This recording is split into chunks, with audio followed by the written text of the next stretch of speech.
बच्चों, आज हम आपकी पाठ्य पुस्तक आकृति के पाठ 5 मानवता ही विश्व सत्य कविता का पाठन और इसकी व्याख्या करेंगे।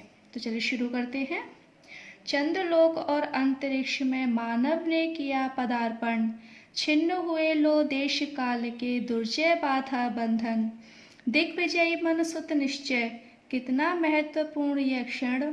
भेदभाव विरोध शांत कर, निकट आए सब देशों के जन। युग युग का पौराणिक स्वप्न, हुआ मानव का संभव। शुभ समारंभ नए चंद्र युग का, भू को दे गौरव। फहराए ग्रह उपग्रह में, धरती का श्यामल अंचल।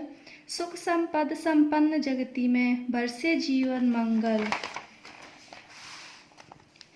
देश सभी मिल बने, नवदिक रचना के वाहन। जीवन पद्धतियों के भेद, समन्वित हो विस्तृत मन। अणुयुग बने धरा जीवन हित, स्वर्ग सृजन का साधन। मानवता ही विश्व सत्य, भू राष्ट्र करें आत्मार्पण। तो बच्चों, कैसी लगी आपको कविता? तो चलिए अब हम इस कविता की व्याख्या करते हैं। चंद्रलोक और अंतरिक्ष में मानव ने किया पदार्पण, छिन्न हुए लो देश काल के दुर्जय बाधा बंधन।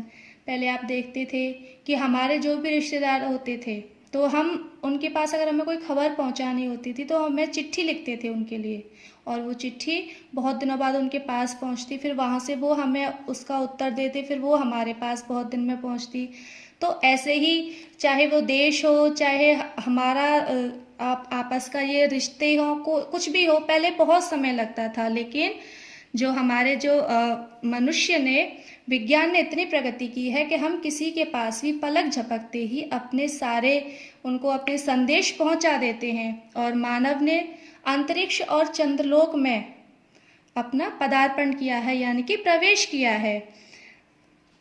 दिग्विजयी मन सुत निश्चय, कितना महत्वपूर्ण यह क्षण। भेदभाव विरोध शांत कर, निकट आए सब देशों के जन। तो कवि कह रहे हैं कि सभी दिशाओं पर विजय पाने वाला, सभी सीमाओं पर, जितनी भी सीमा है देश की, सारी सीमाओं पर विजय पाने वाला जो मनुष्य है उसने यह निश्चय कर लिया है कि हमें अपने इस विज्ञान के जरिए बहुत कुछ करना है।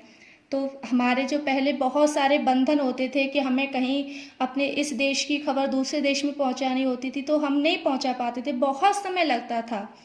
तो उसने निश्चय कर लिया कि हम जो देशों के बीच की जो मनमुटाव होता है उसको वो ख़त्म करेगा, और जो दूरियां हैं उनको वो ख़त्म करेगा, सबको पास लेके आएगा।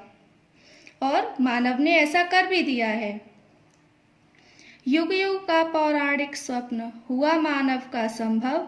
शुभ समारंभ नए चंद्र युग का, भू को दे गौरव।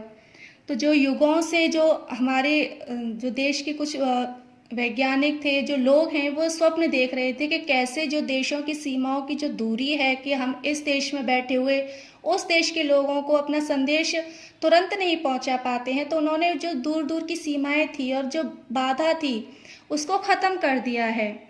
और अपना जो उनका जो शुभ समारंभ नए चंद्रयुग का, भू को दे गौरव, और उन्होंने अपना एक नया जो चंद्रलोक में जाने का जो स्वप्न था वो भी उनका पूरा हो गया है। और इससे हमारी जो धरती है उसको एक गौरव प्राप्त हुआ है, सम्मान प्राप्त हुआ है। फहराए ग्रह उपग्रह में, धरती का श्यामल अंचल। सुख संपद संपन्न जगती में, बरसे जीवन मंगल। तो इसमें कवि कह रहे हैं कि मनुष्य ने ग्रह और उपग्रह पर जाकर अपना गौरव प्राप्त किया है कि धरती का आंचल फहरा दिया है। कि ग्रह उपग्रह पर कहते हैं कि हाँ, धरती से मनुष्य हमारे जो ग्रह उपग्रह में गया है, और चारों तरफ सुख संपत्ति है वो चारों तरफ बरस रही है, और सब लोग बहुत खुश हैं क्योंकि जो संदेश हम बहुत दिन में पहुंचाते थे वो हमें मिनटों में पहुंचा देते हैं। उन चीज़ों को पलक झपकती हमारा काम हो जाता है। देश सभी मिल बने, नवदिक रचना के वाहन। जीवन पद्धतियों के भेद, समन्वित हो विस्तृत मन।